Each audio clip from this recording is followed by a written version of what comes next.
Bienvenidos a todos, Dios les bendiga mucho. Bueno, en esta noche quiero, de verdad que me gustó mucho esa última, ahí sale, ahora sí sale, ¿verdad? No me escuchaban.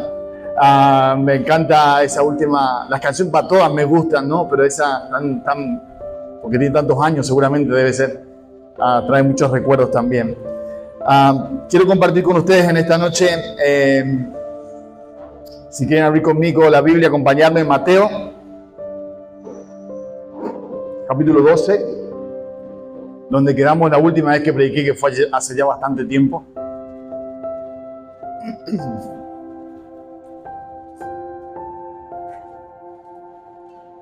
Mateo capítulo 12, a partir del versículo 15. Voy a hablar sobre Mateo, pero puntualmente me voy a concentrar más en una profecía que Mateo nos trae a colación a través de esto, de lo que él escribió, que está en Isaías capítulo 42, ¿no? El profeta Isaías, uno de los profetas que más claramente profetizó sobre la venida del Mesías, sobre su propósito, sobre sus características, sobre su tarea, sobre su carácter y sobre su obra puntualmente. ¿Recuerdan? No se van a acordar ni ahí, pero les voy a recordar yo. La última vez que prediqué, hablamos sobre el día de descanso, sobre el día del Señor, ¿no? Ese día que apartamos para pasar tiempo con el Señor y cómo Jesús fue atacado, una de los argumentos preferidos de los fariseos y de los líderes religiosos cuando atacaban a Jesús por algo. Uno de ellos era usar específicamente el sábado, acusando al Señor que no respetaba el sábado y que él, ¿por qué sanaba el sábado? ¿Recuerdan eso? Los que estuvieron, bueno, recordarán sobre eso un poquito. Ahí terminamos. Jesús termina sanando a un hombre en el día de reposo, un hombre de la mano seca, como dicen muchas traducciones bíblicas. Termina sanando frente a los fariseos que le venían acusando de eso. Y ellos terminan sumamente enojados, haciendo una reunión de tantas para ver cómo podían de alguna forma hacer callar a ese hombre, hacer desaparecer del mapa a Jesús, ¿no? Y es allí donde ahora retomamos el pasaje que leímos anteriormente. Y dice el versículo 15 de Mateo 12: Mas Jesús, sabiéndolo, se retiró de allí. Posiblemente el lugar donde Jesús sanó, perdón, le corto ahí porque vimos hace tanto tiempo, el lugar donde Jesús sanó habrá sido una sinagoga, ¿verdad? El lugar donde fue sanado este hombre. Y muchos le siguieron y lo sanó a todos. Y les advirtió que no revelaran quién era él, para que se cumpliese lo que fue dicho por medio del profeta Isaías cuando dijo: Mirad, mi siervo, a quien he escogido, mi amado, en quien se agrada mi alma. Sobre él pondré mi espíritu, y a las naciones proclamará justicia. No contenderá ni gritará, ni habrá quien en las calles oiga su voz. No quebrará la caña cascada, ni apagará la mecha que humea, hasta que lleve a la victoria la justicia. Y en su nombre pondrán las naciones su esperanza. Amén. Señor, gracias por tu palabra, porque es verdad. Oh Señor, es verdad en tu nombre. Aquellos de diferentes naciones de los cuales nosotros somos, Señor, podemos tener nuestra esperanza. Es en tu nombre y solamente en tu nombre, Señor, en que pueda haber esperanza para el mundo. Y Padre, pedimos ahora, te pido yo, junto con mis hermanos, Señor, que tú seas hablando a nuestra vida a través de tu palabra. En medio de nuestros límites y debilidades, en medio de un mundo en el cual venimos, Señor, a tu casa, Señor, a veces cargados, muchas veces desgastados, cansados. Queremos venir a tus pies, Señor, para que tú nos renueves, nos animes, pero también nos corrijas. Endereces nuestras rodillas, Señor, nuestros tobillos doblados, y en ti podamos tener nueva fuerza, Señor, para seguir caminando en este mundo hasta que tú nos llames a tu presencia. Por favor, Señor, háblanos en esta noche, sea tu Espíritu Santo obrando en cada corazón, en cada vida, para que, como recién cantamos, Señor, poder permanecer fieles a ti hasta el último día de nuestras vidas, caminando, Señor, y nunca volver atrás. Ayúdanos, Señor, en esta noche. Ayúdame a mí también a poder ser un canal para que tu palabra sea predicada con poder, Señor, y autoridad. En el nombre de Jesús. Amén y amén. ¿Saben? Dice la Biblia, cuando empezó el versículo recién leímos, dice: Jesús, sabiendo esto, se apartó. Lo que les dije que sabían era puntualmente esto. Él se daba cuenta que había, especialmente los líderes religiosos, qué raro, ¿verdad? La religión oponiéndose a la verdad muchas veces en la historia, y esto ha pasado. Los líderes religiosos, sí, se empezaban a tratar de ver de qué forma hacer desaparecer, hacer callar, a fin de cuentas, a Jesús, porque ellos habían salido y se celebraron una reunión. En realidad, a los líderes religiosos no les molestaban los milagros. Sí, no tenían respuesta para tantos milagros que el Señor hacía. Pero a los líderes religiosos lo que les molestaba justamente era que esa enseñanza de Jesús, esa autoridad de Jesús, ponía en evidencia su propia pobreza, su propia falta de autoridad. A ellos les molestaba que lo que ellos querían, que era honra y honor para ellos, había alguien delante de ellos que tenía mucho más honra y merecía mucho más honra. A ellos les molestaba que lo que Jesús enseñaba era justamente contrario a lo que ellos querían. Jesús enseñaba desde la humildad, desde la sencillez. Y ellos justamente lo que querían era el poder, la preponderancia y la honra de parte de los hombres. Y eso que Jesús enseñaba les ponía en evidencia.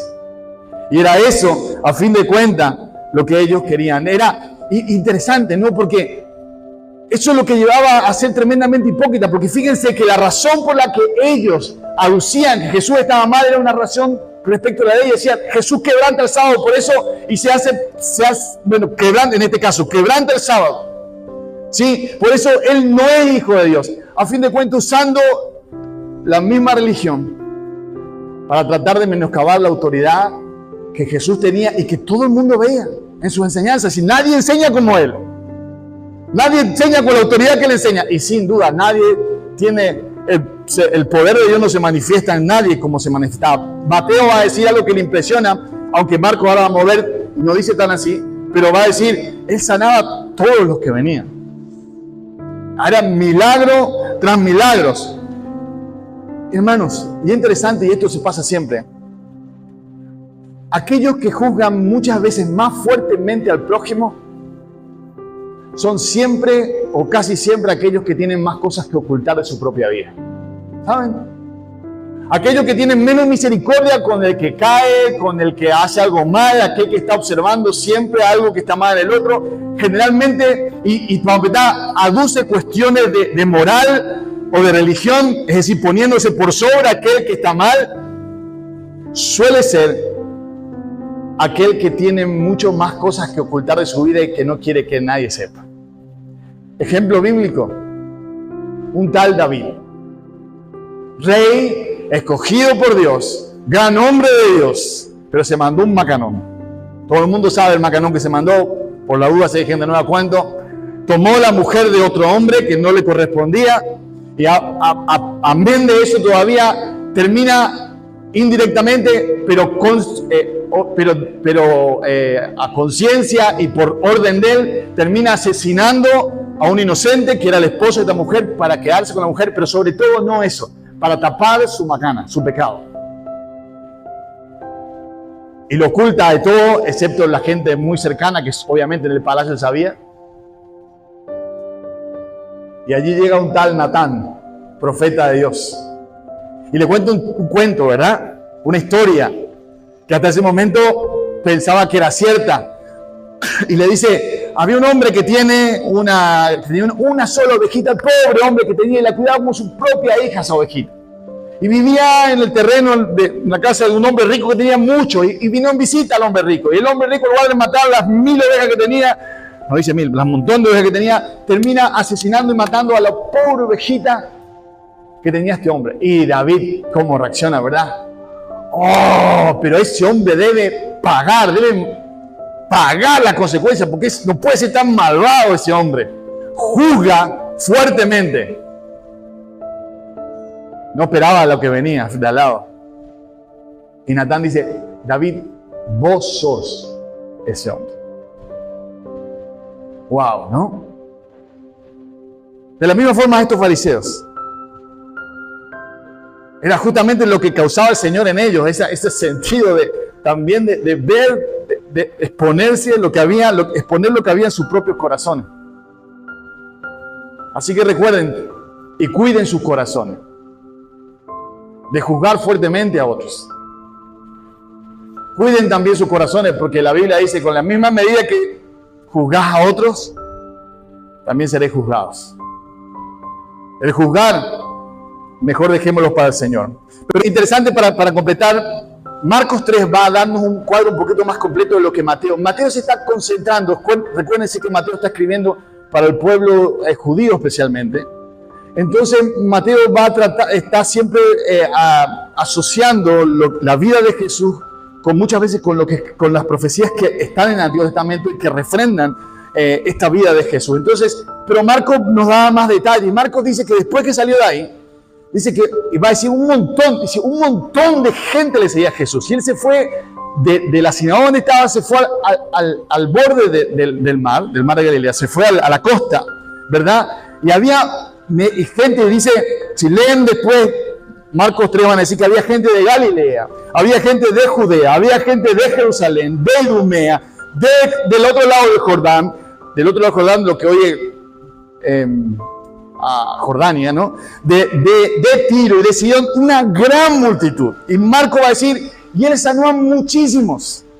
A tal punto era así que la gente se le tiraba encima directamente para tratar de tocarlo o algo. Era tremendo. Y aún los mismos endemoniados, cuando Jesús estaba cerca de ellos, enseguida se manifestaban y confesaban quién era Él.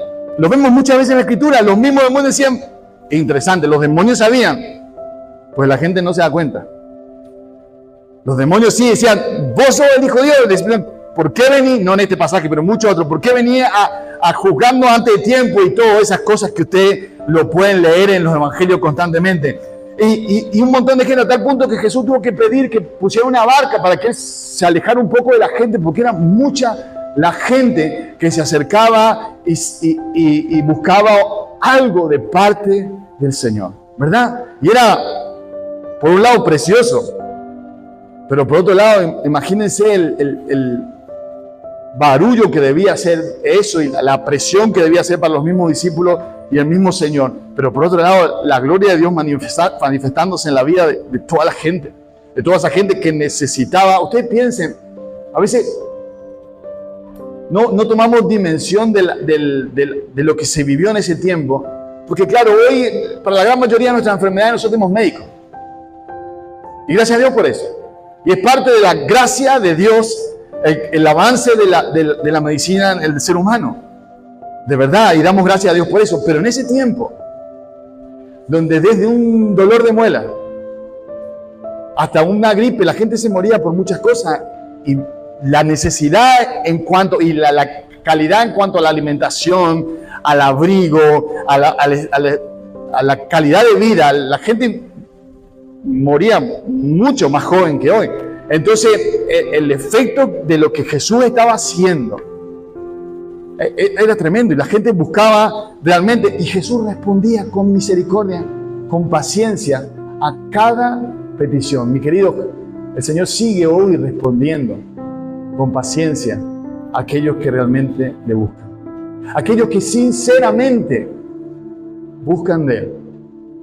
El Señor sigue todavía hoy obrando en la vida de muchos y muchos. Ahora, sí, Marcos va a decir, y Él sanaba a muchos, y no puntualmente a todos, pero un detalle de punto de vista, pero lo que sí sabemos era que era mucha la gente que era sanada y que venía al Señor Jesús. Y los demonios eran los primeros que querían decir que Jesús le mandaba automáticamente, porque no era el tiempo y porque no eran ellos los que debían proclamar quién era Él. Mandaban a callarse a cada uno. Y aún la gente, muchas veces encontramos a la gente que Jesús sanaba. Jesús le dice, vete, pero no digas nada, porque todavía no había llegado el tiempo para que Jesús cumpliera completamente su propósito. Pero ahí en ese recordatorio de Mateo está haciendo de esta historia, porque Mateo lo vivió testigo de esto. Él estaba allí en ese tumulto de gente. Yo me imagino que Mateo, mientras oraba y recordaba esta historia, escribiendo la historia, en ese momento vino a su corazón un pasaje del Antiguo Testamento y recordó Isaías capítulo 42. Yo quiero que vayan conmigo, porque de eso vamos a hablar puntualmente en esta noche. Vamos a volver al Antiguo Testamento, al libro de Isaías, capítulo 42, versículo 1. Y vamos a leer primero los 4 primeros versículos y vamos a ir viendo esos.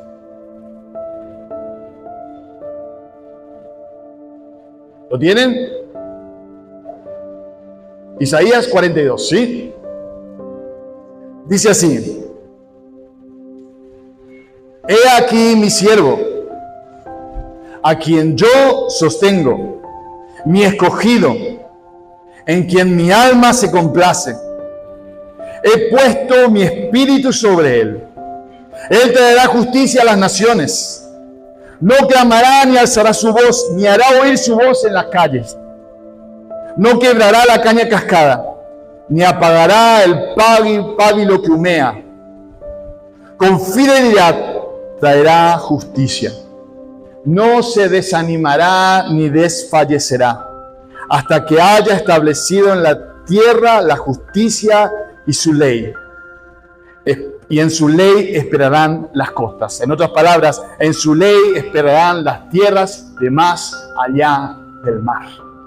Amén. Esto es Dios hablándole al profeta Isaías y empezando a revelar de aquel que iba a venir 700 años después y que caminaría en esta tierra. Saben, Isaías está, como les dije, llena, la Biblia, el Antiguo Testamento está llena de profecías sobre el Mesías. Pero Isaías especialmente tiene algunas muy específicas y muy hermosas y muy claras. Por eso es muy lindo y les animo a leer Isaías. A veces Isaías es uno de los libros más largos del Antiguo Testamento. Y muchas veces nos desanimamos, pero les animo a que lo lean a Isaías y es precioso. Vamos a encontrar ahí, como vimos, el manso, majestuoso siervo del Señor que vamos a ver ahora. Vamos a encontrar ahí el llamamiento del siervo. Vamos a encontrar ahí cuando describe la obra del siervo de Dios, de Jesucristo. Y el más largo de todos ellos presenta el destino y la obra completa del siervo del Señor en la tierra. ¿Sí? Así que les animo a leer esto. Pero bueno, yendo a la profecía claramente para nosotros hoy, lo vemos claramente, está hablando de Jesús. Y lo mismo, apóstoles se dieron cuenta que realmente hablaba Jesús, pero hasta ese tiempo, y aún hoy el pueblo judío cree que esta profecía habla del pueblo de Israel. Y es posible que también sea parte de esto, porque muchas veces la profecía tiene varios enfoques que se pueden tomar, que se pueden dar correctamente y que Dios da. Y no me equivoco si también puedo decir, sin dudas, que también esta profecía habla de aquellos que están en Cristo. Aquellos que son la verdadera Israel. el pueblo escogido de Dios, el pueblo de Dios, la iglesia de Jesucristo. Y yo voy a tomar en esta noche, tratar de tomar primeramente, hablar sobre Jesús, porque de eso es principalmente. Pero luego quiero con ustedes también ir vanando como una aguja, a medida que vamos avanzando también, de ver reflejado a nuestras vidas en este pasaje de las Escrituras. Y lo que señala, y aquí hay un pasaje que para mí siempre ha sido de gran ánimo y gran consuelo en mi propia vida, que muchas veces pasa muy desapercibido, pero que para mí es precioso, que ya les voy a compartir cuando llegue el momento. Entonces, vamos a los primeros versículos. Dice: he aquí mi siervo, a quien yo sostengo. La primera característica que Dios Padre presenta de su enviado, del Mesías, va a decir: he aquí mi siervo. Qué contracultural que es la Escritura. Siempre en un mundo donde siempre tratamos de exaltar a aquellos que son a la vista de la gente importantes, donde lo importante nunca es el siervo. Dígame, nunca es el esclavo. El importante es el rey, aunque este siervo es rey. El importante es aquello que tiene autoridad, aunque este siervo tiene toda la autoridad. Y Dios va a presentar a Jesús dando a entender claramente su propósito, pero también dando a entender, y acá empezamos el maná, también quiénes somos nosotros en Cristo. He aquí mi siervo.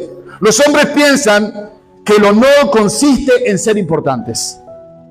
Cristo nos enseña con su ejemplo que la mayor gloria y lo que da sentido a la vida, mi hermano, no es ser importante, es ser útil en las manos de Dios.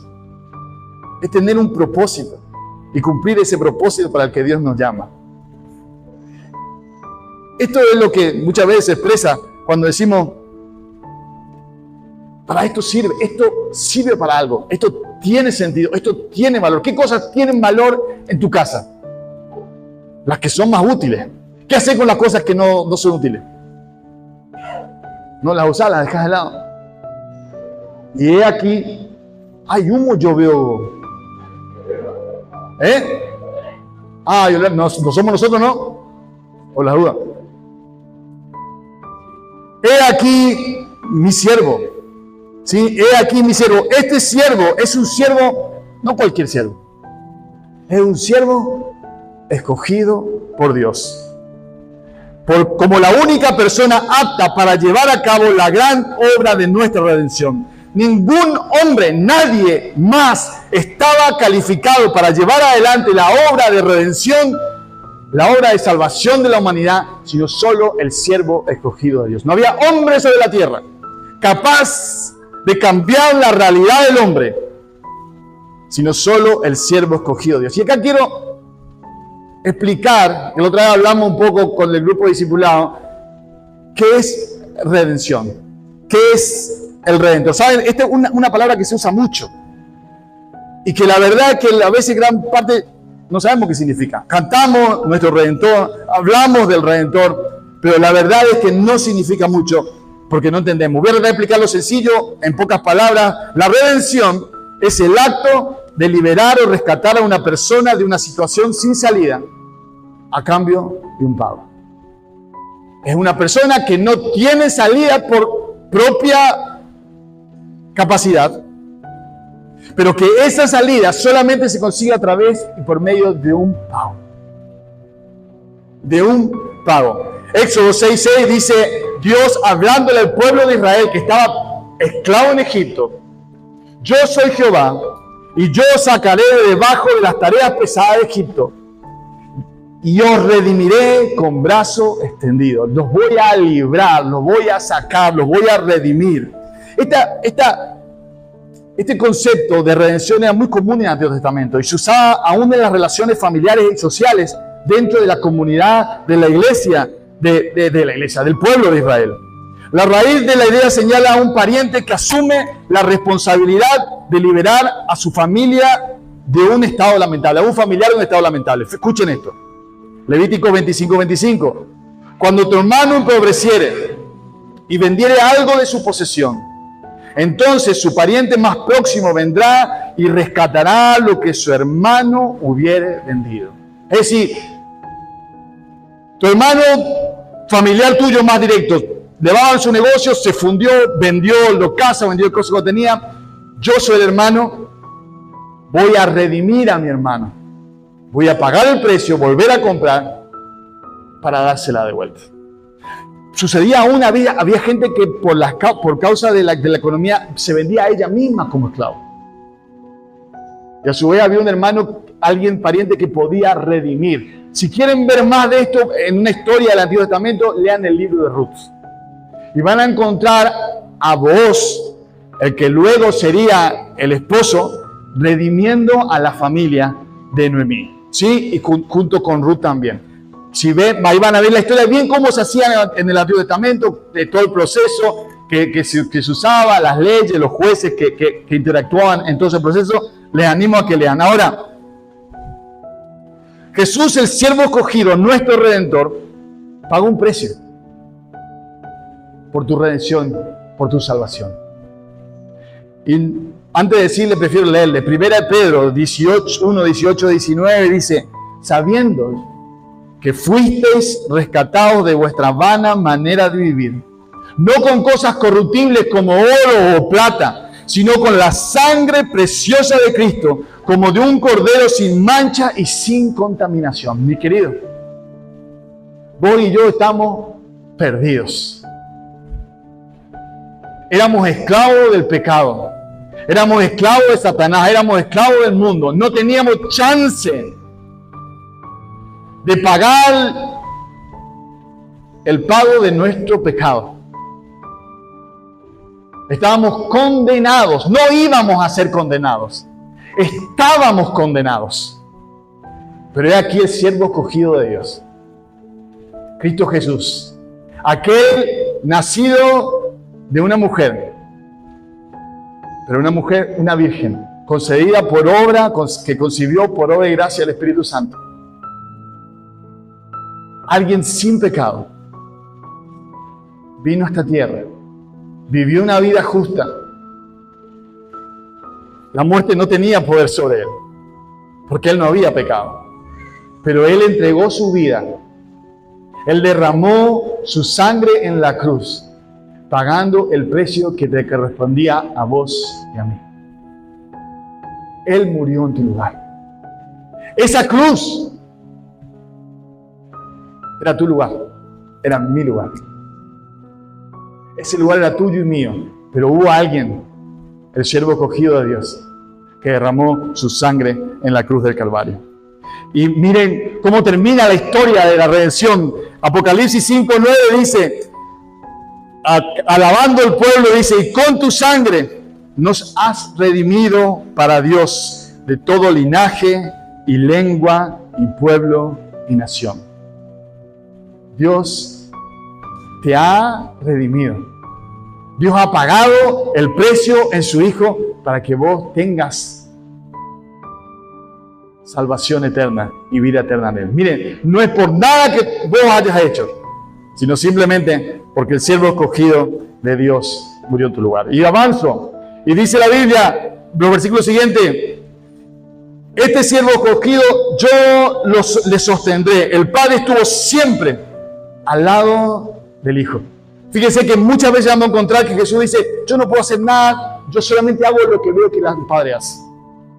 Yo hago lo que escucho que el Padre me dice que haga. Siempre sujeto al Padre y siempre el Padre sosteniéndolo en todo momento. En los momentos donde no había nadie, en los momentos donde le habían dejado solo, el Padre siempre estuvo allí. ¿Saben? Allí en el Getsemaní, cuando aún los más cercanos discípulos se dormían, el Padre estuvo con él. Aún en el momento en que fue apresado y todos escaparon corriendo, y aún Pedro dijo: yo no le conozco, el Padre estuvo sosteniéndolo allí. Hubo solo un momento, un solo instante, donde el Padre, Dios Padre, tuvo que poner la mirada en otro lado. ¿Saben cuándo fue ese? Fue el momento más terrible de la historia. El momento en que todo se hizo silencio y tinieblas. En el momento en que el Hijo, allí en la cruz, cargó el pecado de toda la humanidad sobre él. El momento en que tu pecado y mi pecado fueron puestos sobre Cristo, aquel que no había pecado. En ese momento Jesús clamó: Dios mío, ¿por qué me has desamparado? Fue un instante, fue un segundo. Pero ese segundo, mi querido, es el segundo que a vos te haces libre y a mí me hace libre del pecado.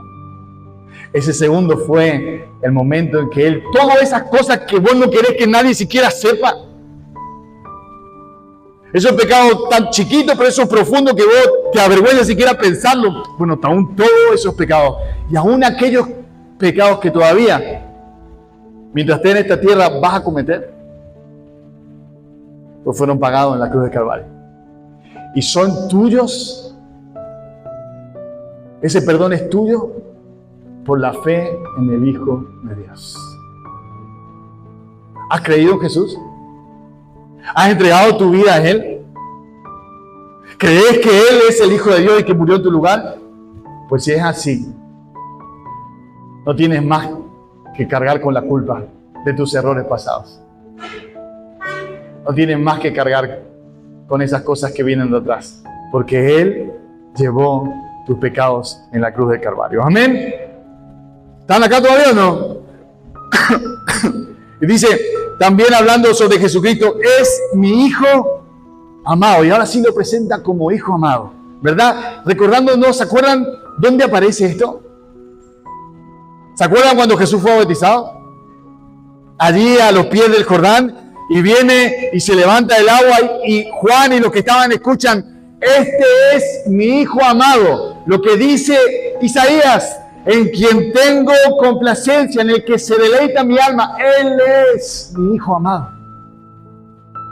Wow, solo Él. Había hombres que eran conforme al corazón de Dios, como David, pero pecó. Había hombres que hablaban con Dios, amigos de Dios, como Moisés, cara a cara, pero también pecó. Había grandes hombres y mujeres de Dios, pero hay uno solo. Y uno solo, que el Hijo de Dios amado, en el cual Dios completamente se complace. Ese es Cristo. ¿Pero sabes qué? Todo aquel que por la fe cree en el Hijo de Dios, pues Dios piensa lo mismo de Él. ¿Sabe? Cuando estamos en Cristo, Dios dice, te mira y dice: eres mi hija amada, en que se complace mi alma. Y vos podés decir, pero si yo me equivoco, si yo nomás hace un ratito discutí con fulanito y me enojé, o hace un ratito mentí, o hace un ratito hice esto. Sí. Y Dios ya te mostró y te arrepentiste.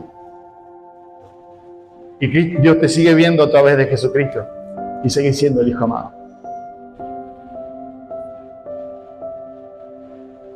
Él es el Hijo amado, que tiene sus cualificaciones, lo necesario para llevar adelante la obra. Y dice la palabra: y he puesto sobre él mi espíritu. Y eso sucedió de vuelta. Allí en el Jordán, el Espíritu descendió y quedó en Jesús. Mi hermano, eso también me hace pensar. Miren, Jesús era necesario. Jesús fue enviado por el Padre y fue dado el poder y la autoridad a través del Espíritu cuando vino a su vida. Ahora, si Jesús necesitaba del Espíritu Santo, de la llenura del Espíritu completa para cumplir la tarea que tenía que hacer, pues ¿qué nos queda a vos y a nosotros para cumplir la tarea que Dios nos manda? Sino la necesidad de realmente ser llenos del Espíritu de Dios. ¿Saben? La tarea que Dios nos encomienda, y al final vamos a ver esto, no la podemos hacer por nuestra capacidad, inteligencia, por nuestra preparación, que todo es bueno, por nuestros talentos, que está muy bien. No se puede. La única requisito indispensable para cumplir la tarea que Dios nos da es ser lleno del Espíritu. La única forma de vivir una vida como Dios quiere realmente, para gloria de Él, es ser lleno del Espíritu. La única forma de que Dios nos vaya transformando cada día es anhelar también ser lleno del Espíritu. Es realmente que el Espíritu tome el control de nuestras vidas. Pero en contrapartida, a veces me doy cuenta de que cuán poco pedimos y buscamos de eso. Cuán fácil podemos prescindir de esa verdad y tratar de vivir nuestra vida aparte de esa realidad. De la misma forma que muchas veces tratamos de vivir la vida cristiana aparte de la realidad y de la dependencia de Dios. Si el Señor te necesitaba que el Padre le sostenga y necesitaba ser lleno del Espíritu para cumplir la tarea, pues ¿qué nos queda a vos y a mí sino depender realmente también de Dios cada día? ¿En qué idea se nos cabe que nosotros podemos afrontar siquiera el día de mañana sin buscar de su presencia antes de comenzar el día? Y después nos sorprende cuando el mundo nos pasa por encima y los problemas y la angustia y todo eso.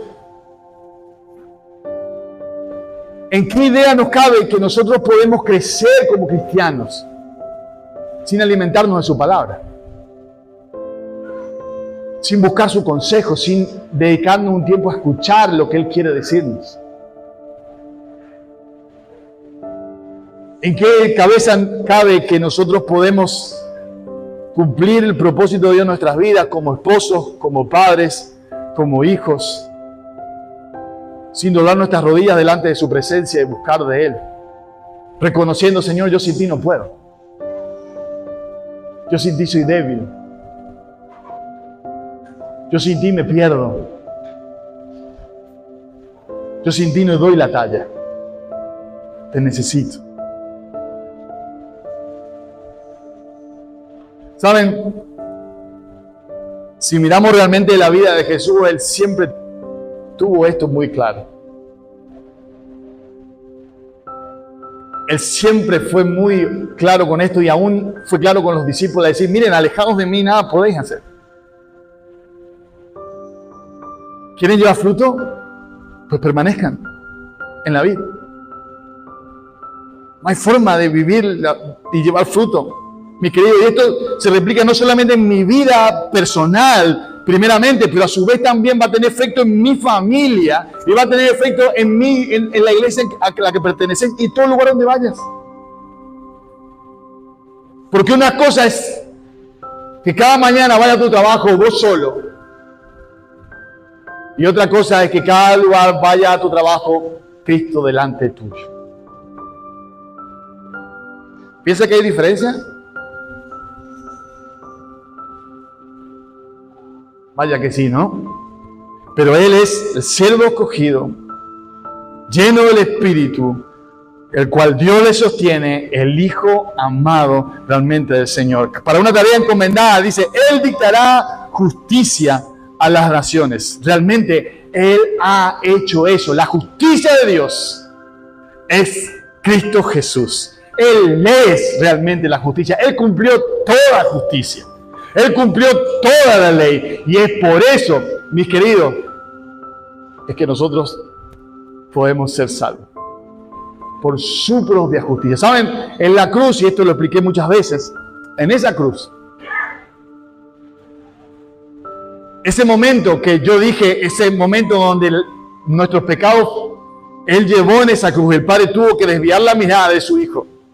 Imagínense lo que significó ese tiempo. Entiendan que desde la eternidad, Padre, Hijo y Espíritu Santo jamás se separaron. Jamás tuvieron ni un centímetro de separación, de armonía perfecta, de amor perfecto. Pero en ese momento,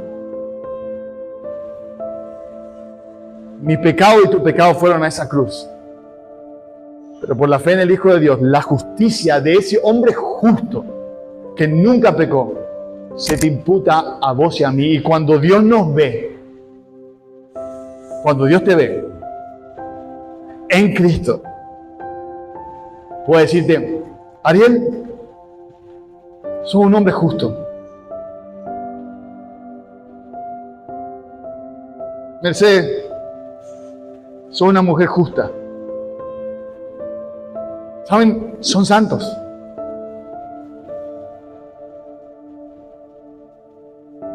Porque Él pagó ese precio en la cruz. Y por eso tenemos la certeza que si hoy mismo Dios te llamase a su presencia y cerrase los ojos por última vez en esta tierra, lo primero que verías al abrir los ojos, estoy seguro, sería el Señor Jesús esperando.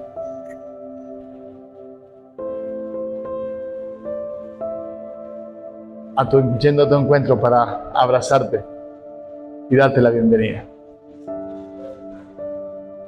Porque Él es el siervo escogido. Dice el versículo 2 y 3. 2 y 3 recién, sí. ¿Para qué voy? No clamará. Y ahora va a hablar un poquito de cómo iba a llevar adelante la tarea de este siervo escogido. Vimos recién quién era él, qué tenía, y ahora cómo va a llevar adelante esta tarea. No clamará ni alzará su voz, ni hará oír su voz en las calles.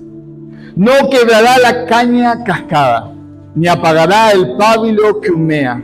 Con fidelidad traerá justicia. ¿Saben? Este versículo 3, como les dije hoy, y ahora les voy a explicar, es el versículo que más me gusta a mí y que más consuelo trae a mi vida, sin duda. Pero primero, no clamará ni alzará su voz, ni oirá su voz en las calles. Cuando la gente quería decir, Él me sanó, decía, no.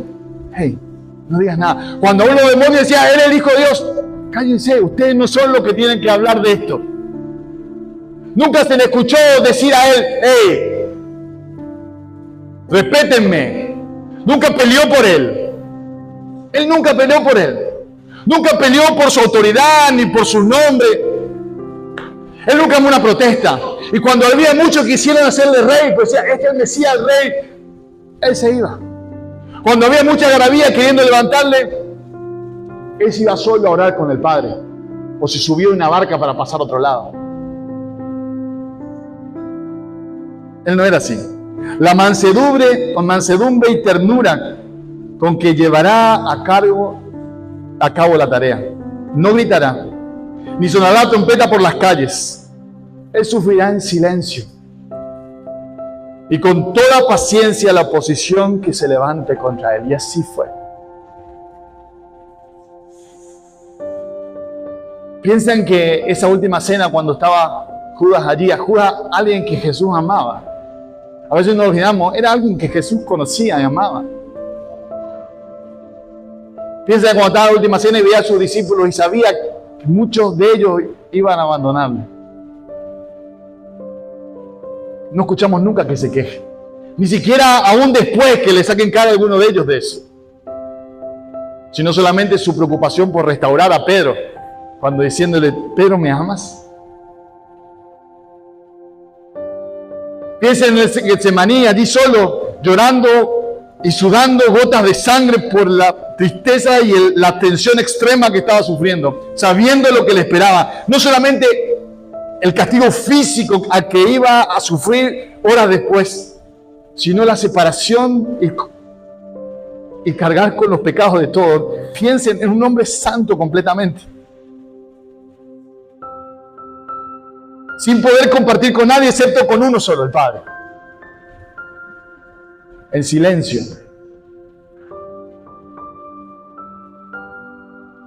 Él estaba allí solo. Su reino no es de este mundo y por tanto sus armas no eran carnales. El huerto, la cruz, todo en silencio. La grandeza y la perfección de las victorias del Mesías no serán, según parece, más maravillosas que el silencio y la modestia con las cuales se lograrán la victoria. Hermanos, es como la semilla de mostaza en medio de la masa, que va metiéndose, la semilla de la levadura, en medio de la masa, que va metiéndose y va creciendo sin que nadie lo note, pero que crece y leuda toda la masa. Así pues, era el Señor. Y así es su reino. Saben, a veces nosotros tratamos de ver mucho y mirar, mi iglesia, Así. No pasa nada, todo para abajo. Pues puede pasar que a veces sean los mejores momentos, porque a veces Dios está obrando abajo y es mejor. Porque si vemos lo que Dios está haciendo, diríamos, ¡oh, qué grande mi iglesia, qué linda, qué buena que es! Y nos llenaríamos de orgullo. Pero Dios está obrando. Muchas veces en silencio. Muchas veces donde nadie ve. Pero he aquí, Él no solamente va a llevar su obra en silencio, lo hizo así y lo sigue haciendo. ¿No saben? Es verdad que Dios muchas veces da mucho avivamiento y se producen muchos grandes movimientos, y gracias a Dios por eso. Pero de verdad yo creo que gran parte de la gran obra de Dios siempre fue más que ver con el silencio y con no las grandes pompas. De la misma forma que yo creo que los grandes hombres de Dios no son aquellos que se lucen demasiado, sino aquellos que son humildes y sencillos. Pero no solo así será, sino también dice, había que llevar a cabo esta obra también sin rigor y severidad. No quebrará la caña cascada, ni apagará el pábilo que humea. ¿Saben que la caña rota, caña quebrada, una caña quebrada no sirve para nada, pensándolo así?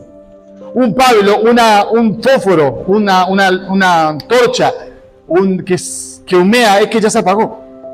Ya no sirve ni para calor ni para luz. Al contrario, molesta porque tira humo. Fíjate de tener una antorcha que solo tira humo, que ya no puede prender más. Pero ¿saben? Ni una cosa ni otra el Señor ni quiebra la caña cascada, ni termina apagada el pábilo. Al contrario, Él sana, restaura la caña y vuelve a infundir aliento al pábilo para que vuelva a encenderse. Él no desecha a nadie. Los hombres suelen ensañarse con los débiles. Tanto más, escuchen esto, cuanto más cobardes son aquellos que se ensañan. Acá hay muchos jóvenes, escuchen los jóvenes. Hablo también muchas veces de lo que hoy se conoce popularmente como el bullying. Le ponemos nombres modernos a todo, pero es ensañarse con los más débiles. ¿Saben quiénes se ensañan con los más débiles? Cuando ustedes vean a alguien maltratando a alguien que es más débil, pues ese que está ensañándose es el más cobarde de todos. ¿Saben? No es el más valiente, ni el que más puede, es el más cobarde. Los hombres suelen ensañarse con los más débiles. ¿Para qué sirve una caña rajada? ¿Para qué seguir aguantando el humo que despide una mecha que ya no da ni luz ni calor? Así razonamos muchas veces nosotros, pero al contrario de lo que el Señor hace. Desanimamos muchas veces a los más desconsolados y damos por perdido a los débiles.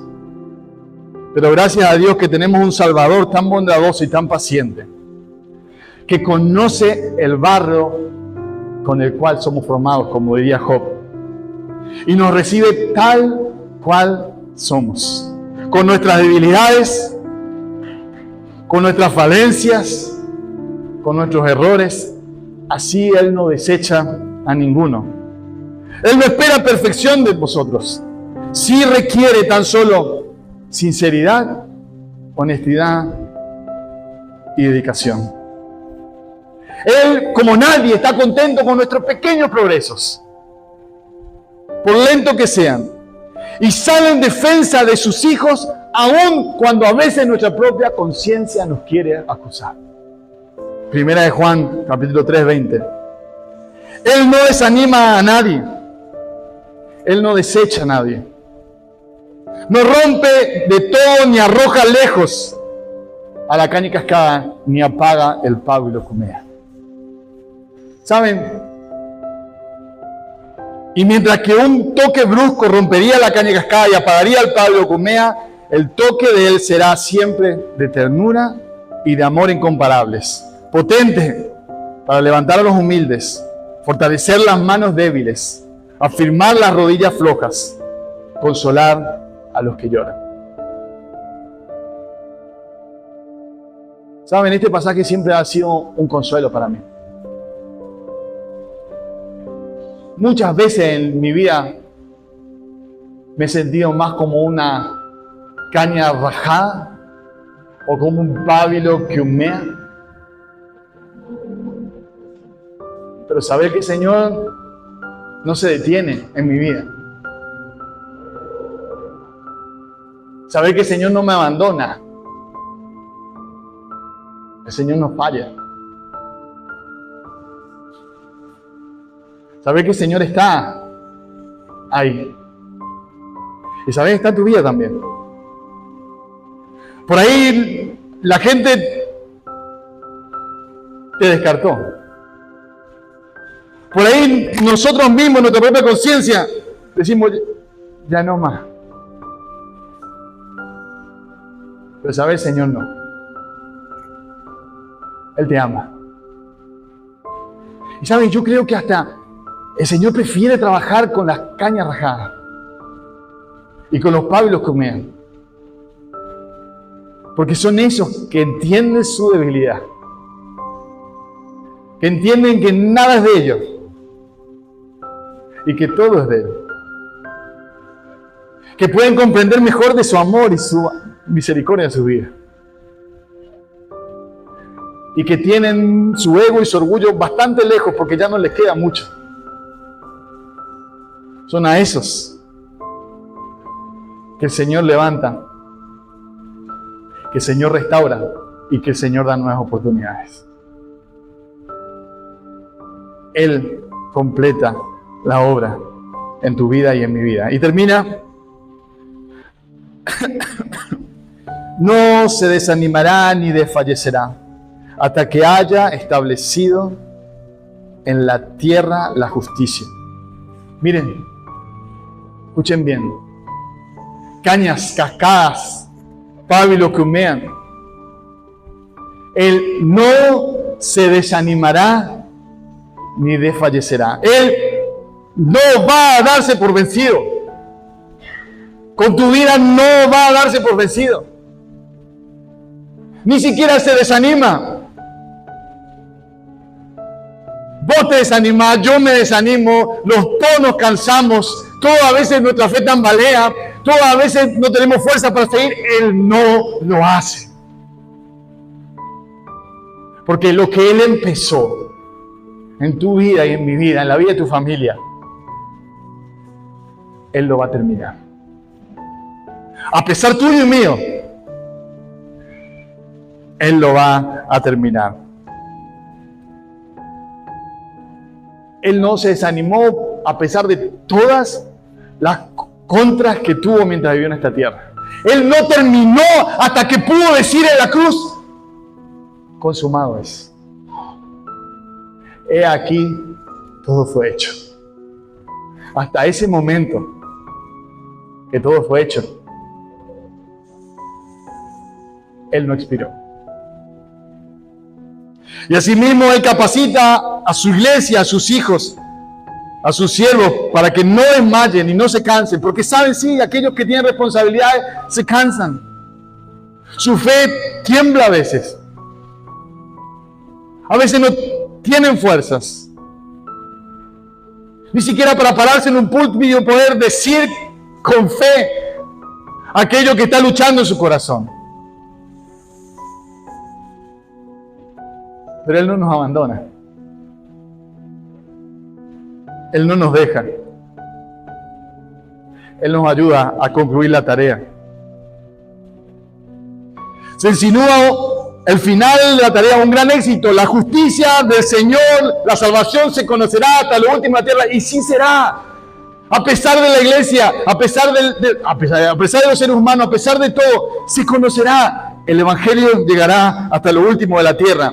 La predicación a todo el mundo será completa, porque Él no se cansa ni desfallece. Pero también la eficacia del Evangelio en el corazón ha de prevalecer. Mi querida mamá, papá que estás orando por tus hijos, Pues continúa, Él no se cansa. Haz lo tuyo. Sé fiel. Si son hijos chicos, pues tráelos a la iglesia, envíalos a la reunión de jóvenes. Tampoco no es, yo confío, yo oro, pero después no hago lo que me corresponde. Después, como diría, voy a decir una pavada, pero sí, ayuda Capito. Seamos fieles, cumplamos lo que nos corresponde, seamos fieles al Señor en lo que Él nos manda. Pero confiemos que el Señor va a hacer la obra. Él va a hacer la obra en la vida de aquellas personas que amamos y conocemos. Él lo va a hacer. Y termina, sí, el legado que nos dejó Cristo. Y simplemente digo, si leemos los versículos siguientes, dice, así dice Dios el Señor, que creó los cielos y los extiende, que afirma la tierra y lo que de ella brota, que da aliento al pueblo que hay en ella y espíritu a los que en ella andan. Eso dice el Señor. Y para que quede claro, el profeta va a decir, el que hace todo, el que hace que la cosa funcione, el que hace que haya vida, el que hace que todo esté en su lugar, dice esto. Yo soy el Señor. En justicia te he llamado y te sostendré por la mano y por ti velaré.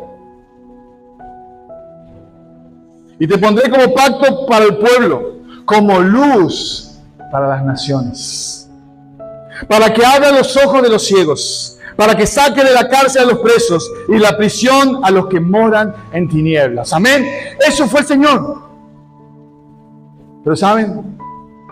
Eso es la iglesia en Cristo. Llamados en Cristo Jesús a hacer luz a las naciones. Sí, vos y yo. No por el nombre que está allá afuera, la iglesia del Señor en general. Somos llamados a hacer luz a las naciones. El que creó todo, Él lo dice. Y Él nos va a dar todo lo necesario. Mi querido, es nuestra tarea cumplir el propósito de Dios en su poder, en su palabra, por medio de sus promesas, con el poder del Espíritu Santo.